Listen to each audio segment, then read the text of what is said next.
তো আজকে এই মহান শবে বরাতের রাতে আপনারা একটা জিকির করবেন। আজকে যে আমি ইতিমধ্যে একটা ভিডিও পাবলিশ করেছি আমাদের চ্যানেলে, সেটা দেখতে পাচ্ছেন, দেখেছেন।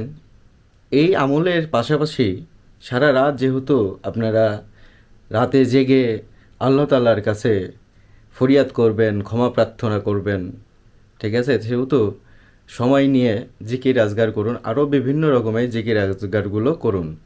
তো এই জিকির আজগারের মধ্যে একটা জিকির আছে, 7টা শব্দ আল্লাহ তাআলার ইসমে ইসমে জাতের নাম।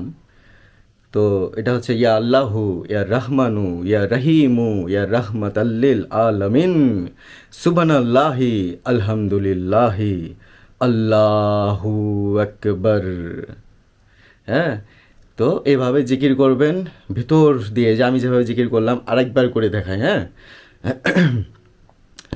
ইয়া আল্লাহু, ইয়া রহমানু, ইয়া রহিমু, ইয়া রাহমাতাল্লিল আলামিন, সুবহানাল্লাহি, আলহামদুলিল্লাহি, আল্লাহু আকবার। বুঝতে পারছেন? এভাবে জিকির করতে থাকুন, কাউন্টডাউনের কোনো প্রয়োজন নেই, যত খুশি ততবার করতে থাকুন। ধন্যবাদ।